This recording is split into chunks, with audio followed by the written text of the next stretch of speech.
मज़ीद वीडियोस देखने के लिए हमारे चैनल को सब्सक्राइब कीजिए और बेल आइकन को क्लिक कीजिए। बिस्मिल्लाहिर्रहमानिर्रहीम, अस्सलाम वालेकुम। उम्मीद करती हूँ आप लोग खैरियत से होंगे। एक नई रेमेडी के साथ मैं हूँ नेचुरोपैथ डॉक्टर बिल्कीस, और आज की रेमेडी बहुत इफ़ेक्टिव।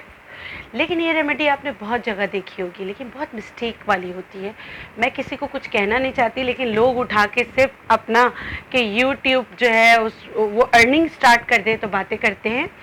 लेकिन मैं आपको इस रेमेडी की सही इफ़ेक्टिव कैसे है, ये क्यों इफ़ेक्टिव है और इसमें कौन सी चीज़ें मिसिंग है, इसको बनाते कैसे, पूरा प्रॉपर तरीके से आपको आज मैं बनाना बताऊंगी।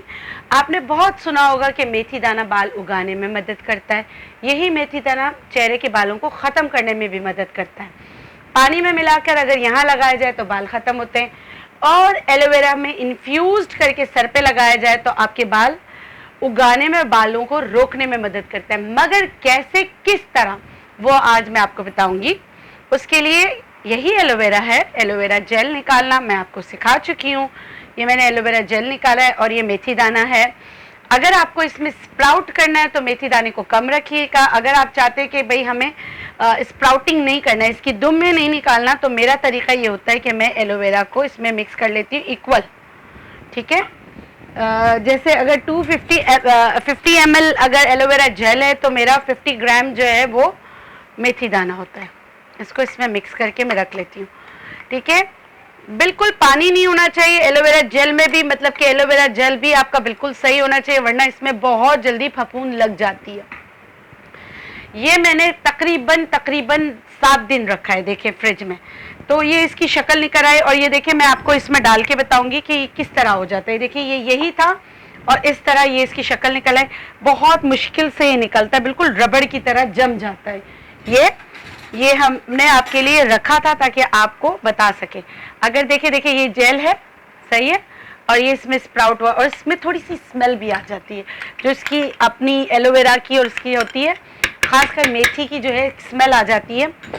मगर अगर बालों से प्यार तो स्मेल को आप बर्दाश्त करें, नहीं तो आप जब इन्फ्यूज़्ड कर रहे होते तो प्योर एसेंशियल ऑयल रोज़मेरी के तकरीबन 10 से 20 कतरे आप डाल के उसको मिक्स कर लेंगे तो स्मेल थोड़ी कम होगी, कतरे बेहतर होगी। या लगाते हुए मिक्स कर लें तो कतरे बेहतर होगी।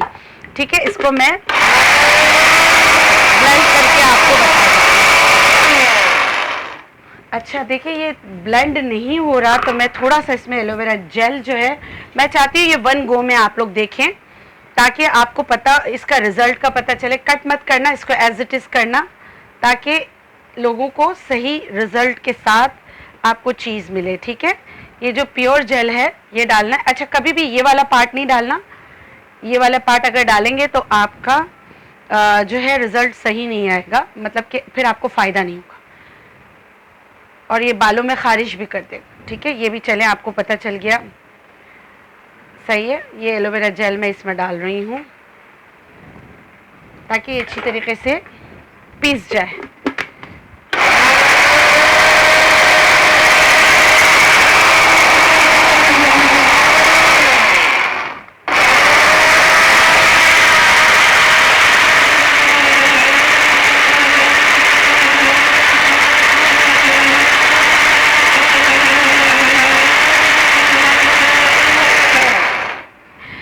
जब आप इसको ब्लेंड करने लगे, आपको लगे कि इसमें कुछ और डालना है, तो पानी हरगिज़ मत डालिएगा। आपने प्योर एलोवेरा जेल जो है निकालना है, वही आपने इसमें डालना है। ठीक है, आपने पानी नहीं डालना, जैसे मैं कर रही हूँ। इसको क्रीम बनाना है, बिल्कुल क्रीम की तरह।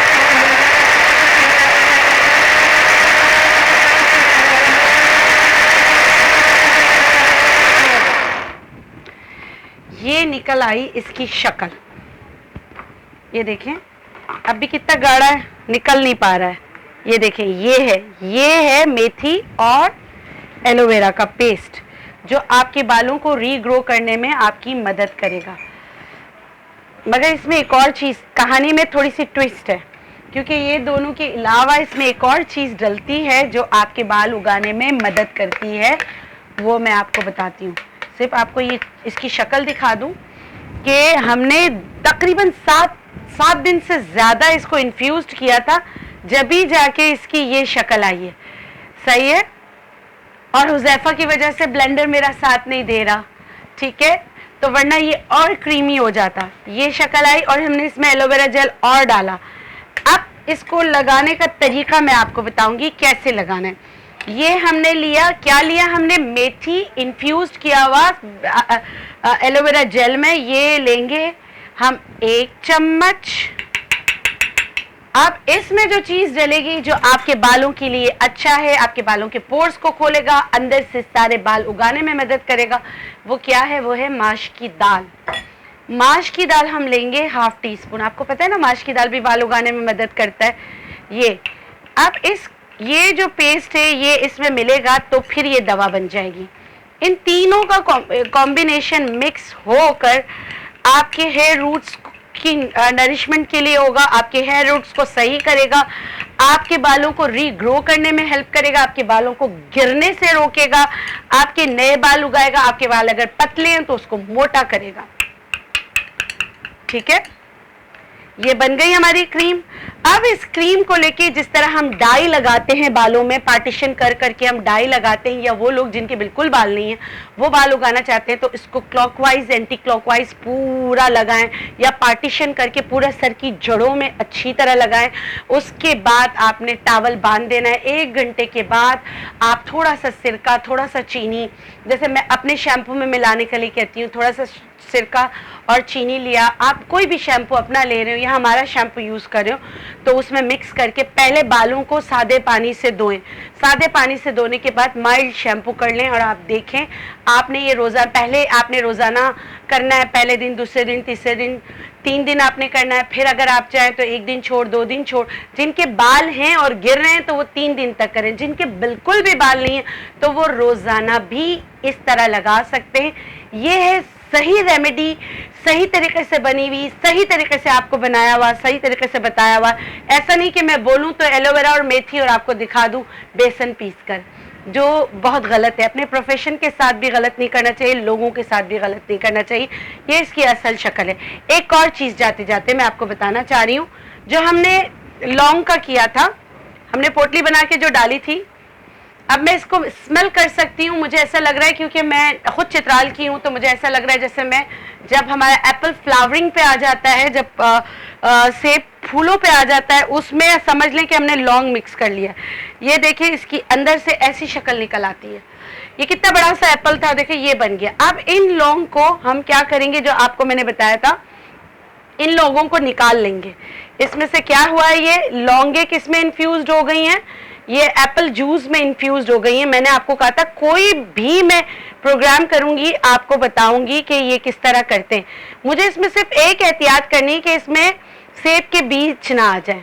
इस तरह करके देखिए, लग रहा है ना कि लौंगे, ये वही लौंगे, ये वही सेब है जो मैंने आपको बताया था। ठीक है, अब इसको निकालने के बाद क्या करना है, इसको ड्राई करना है। वैसे तो ये ड्राई हो चुके हैं लेकिन थोड़ा सा और ड्राई करना है। फिर इसको पीसना है शहद में मिला के, तरीका मैंने आपको बता दिया था। पीसना है शहद में मिलाकर, जब मौसम बदल रहा होता है, जो उसकी एलर्जीज होती है उसके लिए बहुत बेहतरीन होती है, बच्चों को दें। तो मैंने आपसे वादा किया था मैं आपको बताऊंगी, इस तरह का आपका हो जाता है अगर आप हवा में लटकाते। तो अब इसको निकालना है, निकालने के बाद आपने इसको थोड़ा सुखाना है, शहद में मिलाना है, माजून तैयार हो जाएगा। बच्चों को तकरीबन मतलब शहादत की उंगली से चटाना है, बड़े भी खा सकते हैं। ये है सेब में इन्फ्यूज़ड किया हुआ। मेहनत करनी पड़ती है, मेहनत में अजमत होती है। इस एक बात के साथ कि मेहनत में अजमत है, और आप लोगों का बहुत शुक्रिया क्योंकि मेरे सब्सक्राइबर हो गए 5 लाख प्लस। आप लोगों की मोहब्बत का, आपके प्यार का बहुत ज़्यादा शुक्रिया। इसी तरह पसंद करते रहिए, मुझे भी हौसला मिलता है। मैं भी अपनी नेचुरोपैथी से चीज़ें ला के आपको बताऊंगी। आगे बहुत अच्छी अच्छी रेमेडीज़ मैं आपके साथ शेयर करने वाली हूँ ताकि आपकी ज़िंदगी हो आसान और मुझे मिले बहुत सारी दुआएं। इस नोट के साथ अल्लाह हाफ़िज़।